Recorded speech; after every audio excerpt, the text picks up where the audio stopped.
નમસ્કાર દર્શક મિત્રો, ફોકલ પોઈન્ટ બાય અજય ઉમટમાં આજે આપણે ચર્ચા કરીશું કે ઈરાન, ઇઝરાયલ અને અમેરિકા વચ્ચે જે ખાડીનું યુદ્ધ છે આજે 7મા દિવસે પ્રવેશ્યું છે અને અત્યાર સુધી આ યુદ્ધમાં સત્તાવાર રીતે 1500થી વધુ નિર્દોષ લોકોના જાન ગયા છે. એટલું જ નહીં, અબજો ડોલરનું નુકસાન માત્ર ઈરાનને કે અમેરિકાને કે ઇઝરાયલને થયું છે એટલું નહીં, ખાડીના બીજા બધા દેશોને પણ નુકસાન થયું છે. અને વૈશ્વિક અર્થતંત્રની વાત કરીએ તો આજે ખુદ કતારના ઉર્જા મંત્રીએ કહ્યું છે કે આ જ પરિસ્થિતિ જો થોડા સમય સુધી ચાલુ રહેશે તો ક્રૂડ ઓઇલનો ભાવ $150 પર થઈ જશે. તમે વિચારો કે આ યુદ્ધ શરૂ થયું ત્યારે ક્રૂડ ઓઇલનો ભાવ 60 થી 65 એટલે કે $60 થી $65 વચ્ચે હતો, જે આજે $92 થી $94 વચ્ચે થઈ ગયો છે. એટલે લગભગ 35 થી 40% જેટલો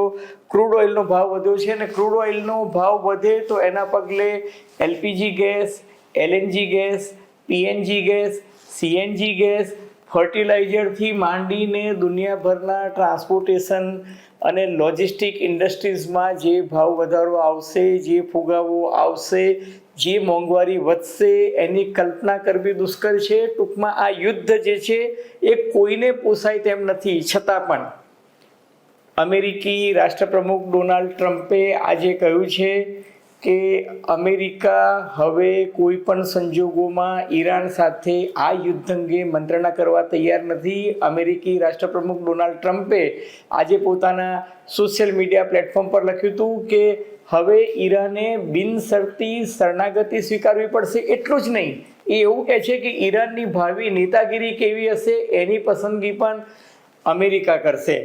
અમેરિકા પોતાના મિત્ર દેશ એટલે કે ઇઝરાયલ સાથે મળીને કરશે. તો સામા પક્ષે ઈરાનના સિક્યુરિટી કાઉન્સિલના જે વડા છે અલી લારીજાની, એ કહે છે કે અમેરિકા સાથે મંત્રણા કરવાની કોઈ સંભાવના જ નથી, કારણ કે અમે વોશિંગ્ટન પર સહેજ પણ ભરોસો કરતા નથી. ટૂંકમાં બંને પક્ષ પોતપોતાના બાવડાને ગોટાલા ફૂલાવી રહ્યા છે અને એકબીજાને મચક ન આપતા હોવાનો દાવો કરી રહ્યા છે. પરંતુ દરમિયાનમાં એક બીજું ડેવલપમેન્ટ એવું પણ જોવા મળ્યું છે કે દુનિયાના અનેક દેશો, ખાસ કરીને ચીન છે, બહેરીન છે, ઓમાન છે, આ બધા દેશો બેકડોર ડિપ્લોમેસી જેને કહી શકાય, પાછલા બારને ઈચ્છે છે કે આ યુદ્ધ કોઈના માટે સારું નથી. અને એટલે આ યુદ્ધમાં હવે મંત્રણા, સમાધાન અને સંવાદ સિવાય બીજો કોઈ આરો ઓવારો નથી. કારણ કે મેં તમને શરૂઆતમાં જ કહ્યું કે જો ક્રૂડ ઓઇલ $150 પર જાય તો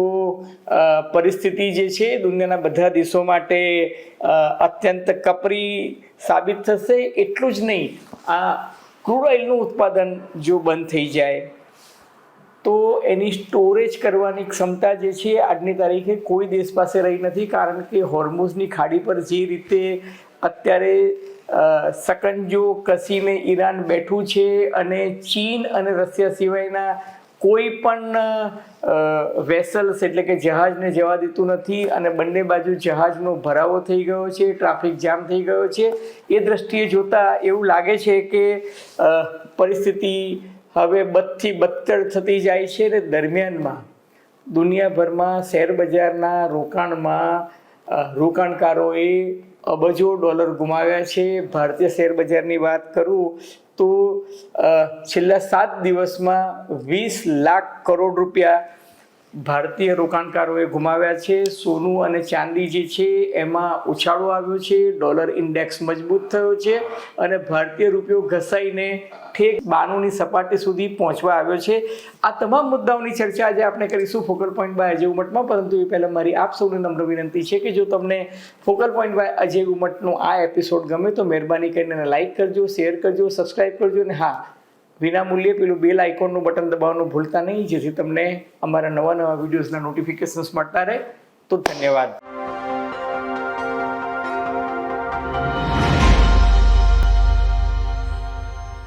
તો મિત્રો, યુદ્ધના 7મા દિવસે ઈરાન, અમેરિકા, ઇઝરાયલ, લેબેનોનમાં ખાસ કરીને દક્ષિણ લેબેનોન અને ઉત્તર ઇઝરાયલના મોરચે આતશબાજીની માફક હવાઈ હુમલાઓ થતા રહ્યા. બેલિસ્ટિક મિસાઇલ, ડ્રોન અને બીજા અનેક એર સ્ટ્રાઇક જે છે એ ચાલતી રહી, પરંતુ જે સત્તાવાર આંકડાઓ મળે છે એ પ્રમાણે ઈરાનને એક સપ્તાહમાં આ યુદ્ધમાં ભારે ખુવારી સહન કરવી પડી છે. સૌથી વધુ લોકો ઈરાનના મૃત્યુ પામ્યા છે. લગભગ 1230 લોકો ઈરાનના મૃત્યુ પામ્યા છે. લેબેનોનમાં 77 લોકો જે મૃત્યુ પામ્યા છે એ મોટે ભાગે હિઝબુલ્લાના છે. એટલે ઈરાનની સમર્થનમાં જે હિઝબુલ્લા આવ્યા હતા એ મૃત્યુ પામ્યા છે. ઈરાકમાં 2 લોકો મૃત્યુ પામ્યા છે. ઇઝરાયલના 11 નાગરિકો મૃત્યુ પામ્યા છે. તો કુવૈતમાં 4, બહેરીનમાં 1, સંયુક્ત આરબ અમીરાતમાં 3, ઓમાનમાં 1 અને અમેરિકી લશ્કરના 6 જવાનો મૃત્યુ પામ્યા છે. ટૂંકમાં વત્તા ઓછા અંશે ખાડીના બધા જ દેશોમાં નુકસાન તો થયું છે, પરંતુ ઇઝરાયલને આ યુદ્ધમાં છેલ્લા 7 દિવસમાં 27,000 કરોડ રૂપિયાનું નુકસાન થયું છે. તો અમેરિકાને યુદ્ધમાં પ્રથમ 100 કલાકમાં 30,000 કરોડનો ખર્ચ આવ્યો છે. અને એવું લાગે છે કે આ યુદ્ધમાં હવે ઇઝરાયલ અને અમેરિકા દ્વારા પ્રતિદિન 15,000 કરોડ રૂપિયા ખર્ચાઈ રહ્યા છે. અને આ તમે જો જુઓ કે યુદ્ધની આડઅસર અને ભવિષ્યમાં અસર કેવી થશે, તો અગાઉ જે ગલ્ફ વોર થયું હતું અમેરિકા અને ઈરાક વચ્ચે, ને એની અસર જે છે એ ખાડીના બીજા બધા દેશો એ પણ અનુભવી હતી. ને ઈરાકના સદ્દામ હુસેન ત્યારે ઇઝરાયલ પર અવારનવાર હુમલાઓ કરી રહ્યા હતા. એ વખતે એ જે 2 દાયકામાં ઇકોનોમીને જે નુકસાન થયું હતું એ $8 ટ્રિલિયન હતું. $8 ટ્રિલિયન એટલે ભારતની ઇકોનોમી, એટલે કે ભારતનું જે અર્થતંત્ર છે એના કરતાં આજનું જે અર્થતંત્ર છે એના કરતાં લગભગ 2.25 ગણી નુકસાની એ જમાનામાં અખાતના યુદ્ધમાં થઈ હતી. તો આજની તારીખે તમે કલ્પના કરી શકો કે આવનારા દિવસોમાં કેટલી ભયંકર ખાના ખરાબી આ યુદ્ધને કારણે થવાની છે. ને આ યુદ્ધ એટલે જ હું કહું છું કે કોઈને પોસાય તેમ નથી, લાંબા ગાળે સૌને નુકસાન છે. છતાં અમેરિકા તો ડોલર છાપીને, કારણ કે અમેરિકા ઈચ્છે એટલા ડોલર છાપે છે. અમેરિકા ડોલર છાપે એની સામે એને કંઈ સોનું કે બીજું કંઈ ગેરંટીમાં મૂકવાનું છે નહીં. અમેરિકા મહાસત્તા છે.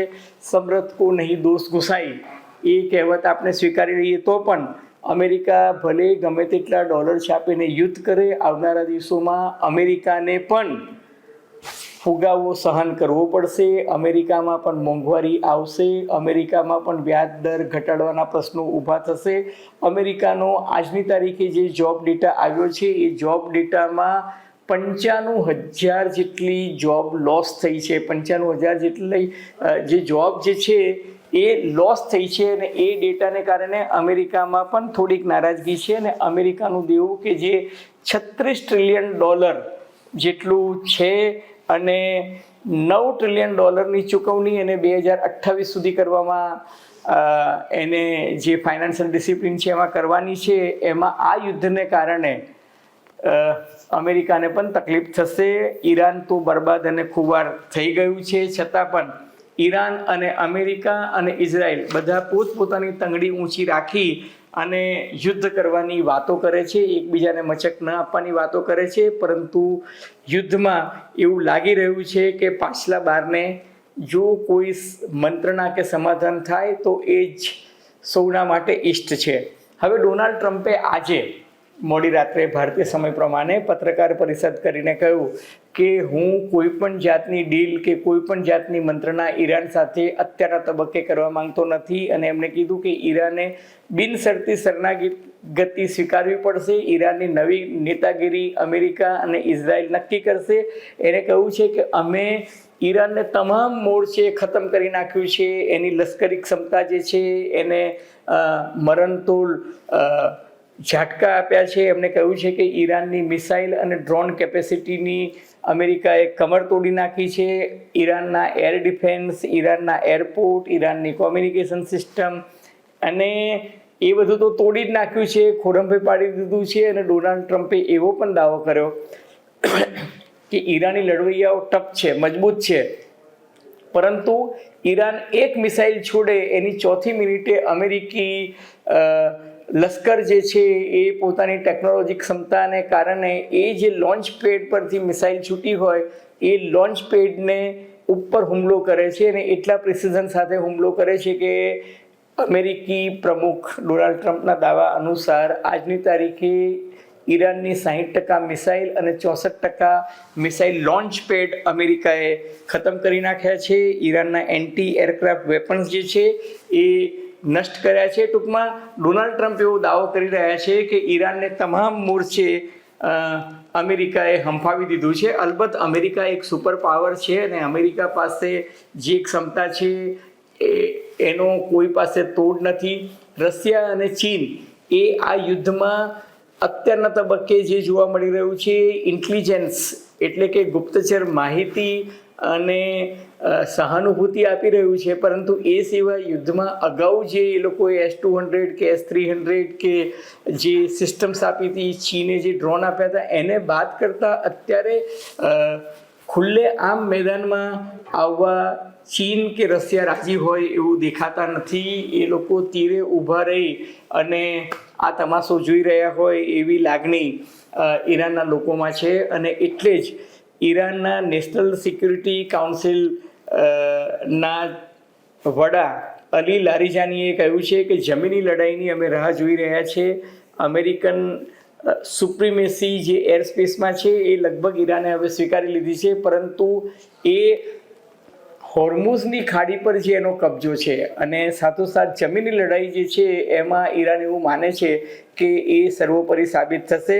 અલબત્ત એમણે સોય ઝાટકીને ભારપૂર્વક કહ્યું છે કે અમે અમેરિકા સાથે અમારા આત્મગૌરવ અને સન્માનના ભાગે કોઈ જ મંત્રણા કરવા માંગતા નથી, કારણ કે અમે વોશિંગ્ટન એટલે કે વ્હાઇટ હાઉસનો કોઈ ભરોસો રાખતા નથી. છતાં પણ પરોક્ષ રીતે બંને દેશો જાણે છે કે ચીન, ઓમાન, બહેરીન સહિતના દેશો જે છે એ મંત્રણા માટે પ્રયત્નશીલ છે.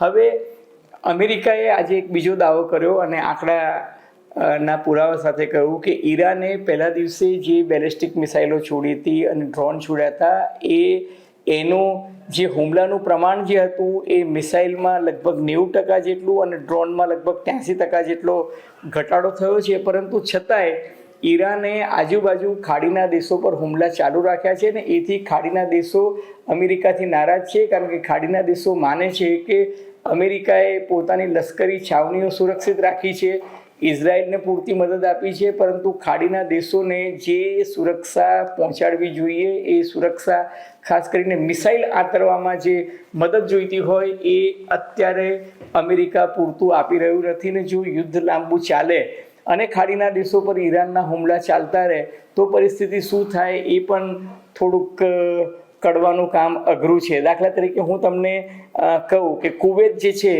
એ કુવેતમાં અત્યારે પરિસ્થિતિ એ છે કે અમેરિકી દૂતાવાસને તાળા મારવાની નોબત આવી છે, કારણ કે કુવેતને પૂરતું પ્રોટેક્શન અમેરિકાએ આપ્યું નથી પોતાની લશ્કરી છાવણી અને પોતાના દૂતાવાસને બાદ કરતા.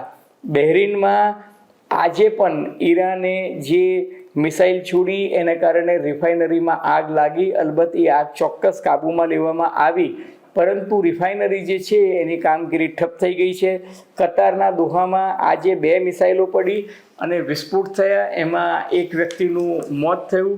સંયુક્ત આરબ અમીરાતમાં લગભગ આજે ઈરાને 120 જેટલા ડ્રોન છોડ્યા હતા અને સંખ્યાબંધ મિસાઇલો દાગી હતી અને એ આતરીને એ હુમલાને નાકામયાબ બનાવવામાં સંયુક્ત આરબ અમીરાત જે છે એ સફળ થયું છે. છતાં પણ ઈરાને એના પર હુમલા જારી રાખ્યા છે.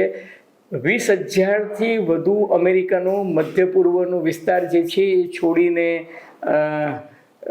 ફ્રાન્સમાં, લંડનમાં અને અમેરિકા ઉડી ગયા છે. તો તેલ અવીવ પર એટલે કે ઇઝરાયલના પાટનગર પર સંખ્યાબંધ મિસાઇલ અને ડ્રોન હુમલા આજે પણ ઈરાને કર્યા અને જેરુસલેમમાં અગમચેતીના ભાગરૂપે ઇઝરાયલે શુક્રવારની જે ધાર્મિક પ્રાર્થનાઓ હતી અને બીજા બધા કાર્યક્રમો હતા એ રદ કર્યા. પરંતુ સામે પક્ષે ઇઝરાયલે ઈરાનની રાજધાની બગદાદ પર પણ ભયંકર હુમલાઓ કર્યા છે. અમેરિકી લશ્કરી છાવણીએ છે એને પણ જબરજસ્ત હુમલા કર્યા છે અને ઇઝરાયલે દક્ષિણ લેબેનોનમાં કે જ્યાં હિઝબુલ્લાહનો ગઢ ગણાય છે ત્યાં ભયંકર હવાઈ હુમલા કરી અને હિઝબુલ્લાહનો ખાત્મો બોલાવવાની કોશિશ કરી છે. તો બીજું એક ડેવલપમેન્ટ એ પણ જોવા મળે છે કે યુરોપના દેશો જે છે એ લોકો અત્યારે અવઢવમાં છે કે અમેરિકાને કેટલી મદદ કરવી. એ લોકો અમેરિકાથી નારાજ હોય એવું પણ લાગે છે. માત્ર ફ્રાન્સ અને બ્રિટન એટલે કે યુકેને બાદ કરતા બીજા બધા દેશો, દાખલા તરીકે સ્પેન જે છે એને તો ઓપનલી અમેરિકાનો વિરોધ કર્યો છે અને એને અમેરિકાને આ યુદ્ધમાં કોઈ પણ પ્રકારનો સપોર્ટ આપવાનો ઇનકાર કર્યો છે. કહેવાનું તાત્પર્ય એ છે કે આ યુદ્ધને પગલે લગભગ 1500 જેટલા લોકોએ પોતાના જીવ ગુમાવ્યા છે. એનું તો એ જે પરિવારોને દુઃખ થયું છે, માતાને, પિતાને, એમના સંતાનોને, એની તો કલ્પના કરવી દુષ્કર છે. પરંતુ આ યુદ્ધના કારણે વૈશ્વિક જીડીપી પર પણ લગભગ 1-2% નુકસાન થાય એવી એક આકલન થઈ રહ્યું છે. અને સાથોસાથ અવિકસિત દેશો, વિકાસશીલ દેશોને સૌથી વધારે માર પડશે. એનું કારણ એ છે કે ઇવન તમે ઇઝરાયલનું પણ ઉદાહરણ જુઓ તો ગયા વર્ષે જૂન મહિનામાં માત્ર 12 દિવસનું યુદ્ધ ચાલ્યું હતું. એમાં ઇઝરાયલનું જીડીપી 1% ઘટી ગયો હતો. હવે અત્યારે જે પરિસ્થિતિ છે, મેં તમને શરૂઆતમાં જ કહ્યું કે ક્રૂડ ઓઇલના ભાવોમાં લગભગ 35-40%નો જે વધારો આવ્યો છે. અને ક્રૂડ ઓઇલની ઉપરાંત એલએનજી, એલપીજી, સીએનજી, પીએનજીમાં પણ જે ભાવ વધારો જોવા મળે છે અને જે શોર્ટેજ જોવા મળે છે. અને બીજું કે હજુ વૈશ્વિક ટ્રાફિક, વૈશ્વિક લોજિસ્ટિક રાગે પડે એવું નિકટના ભવિષ્યમાં દેખાતું નથી. ત્યારે માત્ર એલએનજી, પીએનજી કે ક્રૂડ ઓઇલની વાત ભૂલી જાઓ. હું તમને એક સામાન્ય ઉદાહરણ આપું. કતાર છે દાખલા તરીકે. તો કતાર જે છે વિશ્વનું 40% હિલિયમ માત્ર કતાર પ્રોડ્યુસ કરે છે. અને એ કતારનું જે હિલિયમ જે છે એ સેમિકન્ડક્ટરમાં બહુ જ ઉપયોગી કોમ્પોનન્ટ છે. એટલે હિલિયમનો ઉપયોગ થાય છે. હવે સેમિકન્ડક્ટર ઇન્ડસ્ટ્રીઝ જે છે એને આને કારણે ફટકો પડશે. સાથોસાથ કતાર જે છે એ નાઇટ્રોજન અને એમોનિયા વિપુલ પ્રમાણમાં બનાવે છે. હવે એ નાઇટ્રોજન અને એમોનિયમ ભારત સહિત ઘણા બધા દેશો કે જે ફર્ટિલાઇઝરનો વિપુલ પ્રમાણમાં ઉપયોગ કરતા હોય છે, એ લોકોને એની જરૂરિયાત છે. અને બીજું કે મધ્ય પૂર્વમાં અને ખાડીના દેશોમાં જે અત્યારે એનર્જી ક્રાઇસિસ અથવા તો ક્રૂડ ઓઇલની જે ક્રાઇસિસ સર્જાઈ છે, એના કારણે ફાયદો કયા દેશોને થશે? તો ફાયદો રશિયાને થશે. ભારત છે ભારતને પણ અમેરિકાએ 30 દિવસ માટે રશિયામાંથી ક્રૂડ ઓઇલ ખરીદવાની છૂટ આપી છે. એનો અર્થ એ કે રશિયા જેની પાસેથી ક્રૂડ ઓઇલ ભારત લેતું હતું ને અમેરિકા અકળાતું હતું, એ અમેરિકાને ભારતને છૂટ આપવી પડી છે કે ઓકે, અત્યારે વૈશ્વિક કટોકટીના માહોલમાં તમે ઈચ્છો અને ભારતીય 145 કરોડ ભારતીય લોકોને ક્રૂડ ઓઇલની શોર્ટેજ ના પડે, પેટ્રોલ ડીઝલની અગવડ ના પડે, એટલા માટે રશિયા પાસેથી ક્રૂડ ઓઇલ લેવાની છૂટ આપી છે. તો ફાયદો રશિયાને થશે. ટૂંકમાં રશિયા, કેનેડા અને નોર્વે જેવા દેશોને આ ક્રાઇસિસથી ફાયદો થવાનો છે. તો ગલ્ફના દેશો જે છે, ખાડીના દેશો બરબાદ થઈ જવાના છે. કતારના ઉર્જા મંત્રીએ કહ્યું છે કે પરિસ્થિતિ જો સવેળા કાબૂમાં નહીં આવે તો ક્રૂડ ઓઇલના ભાવ $150 ઉપર જશે. અને એટલે જ ખાડીના દેશો પણ હવે ચિંતિત છે. હું તમને કેટલાક આંકડા આપવા માંગુ છું. દાખલા તરીકે ક્રૂડ ઓઇલ છે, એમાં બ્રેન્ટ અત્યારે $94 પર આવી ગયું છે. અને એની સાથોસાથ અમેરિકાના ડાઉ જોન્સ, અમેરિકાના સ્ટેન્ડર્ડ એન્ડ પુઅર, અમેરિકાના નાસ્ડેક, આ બધા જ બજારો જે છે ડાઉન જઈ રહ્યા છે. ડાઉ જોન્સમાં તો લગભગ 1000 પોઈન્ટનો ઘટાડો જોવા મળે છે છેલ્લા એક સપ્તાહમાં. યુરોપના બધા જ માર્કેટો લગભગ 5% સુધી પડ્યા છે. તો ભારતીય શેર બજાર જે છે એમાં સેન્સેક્સ લગભગ 2400 પોઈન્ટ અને નિફ્ટી જે છે એ 750 પોઈન્ટ જેટલું ડાઉન ગયું છે. ટૂંકમાં ભારતીય રોકાણકારોના 20 લાખ કરોડ રૂપિયા જે છે એ સ્વાહા થઈ ગયા છે. સોના અને ચાંદીમાં આજની વાત કરું તો ચાંદી 2,68,250 એટલે કે લગભગ 6200 રૂપિયા ચાંદીમાં 2%ના લેખે વધ્યા છે. તો સોનું જે છે 1,61,700 પર આવ્યું છે. એનો અર્થ એ કે સોના અને ચાંદીના ભાવોમાં ઉછાળો જોવા મળ્યો છે. આ ઉછાળો સૂચવે છે કે લોકોને એવું લાગે છે, રોકાણકારોને એવું લાગે છે કે યુદ્ધ જે છે એ કદાચ આગળ વધશે. અને એટલે જ સેફ મેટલ તરીકે સોના અને ચાંદીમાં રોકાણ વધ્યું છે. સાથોસાથ ક્રૂડના ભાવ વધ્યા એટલે ડોલર ઇન્ડેક્સ 98.86%. એટલે તમે વિચારો કે ડોલર ઇન્ડેક્સ કેટલો મજબૂત થયો છે. એની સામે આપણો રૂપિયો જે છે એ નબળો પડીને ₹91.82 એટલે લગભગ 92ની સપાટીને ટચ થઈ ગયો છે. કુલ મિલા કે આ પરિસ્થિતિ જોતા ફુગાવો બેશક વધશે ને વધશે, અને એની સાથોસાથ એના સમપ્રમાણમાં મોંઘવારી પણ વધશે. યુએસના જોબ ડેટા મેં તમને કહ્યું શરૂઆતમાં જ કે બહુ જ ખરાબ આવ્યા છે. અમેરિકામાં અનએમ્પ્લોયમેન્ટ એટલે કે બેરોજગારી વધે તો એની અસર પણ તમે સમજી શકો છો કે એની ઇકોનોમી અને એના માહોલ પર વધે એવું લાગે છે.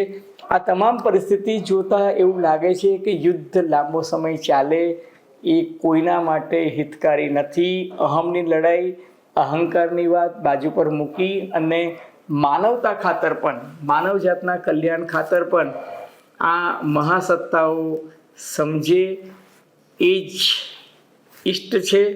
યુદ્ધ એ કલ્યાણ નથી, શાંતિ એ જ સમયનો તકાદો છે. અલબત્ત આગે દેખો હોતા હૈ ક્યા. મિત્રો, તમને ફોકલ પોઈન્ટ બાય અજય ઉમટનો આ એપિસોડ નવ ગુજરાત સમય અને અમદાવાદ મિરરના સથવારે ગમ્યો હોય તો મહેરબાની કરીને એને લાઇક કરજો, શેર કરજો, સબસ્ક્રાઈબ કરજો, પેલું બેલ આઇકોનનું બટન જરૂર દબાવજો. અને હા, આપ શું માનો છો આ યુદ્ધમાં આગળ શું થશે? તમારી ટીકા, ટિપ્પણી, અવલોકન, અનુમાન અમને ગમશે. ધન્યવાદ, ખૂબ ખૂબ આભાર.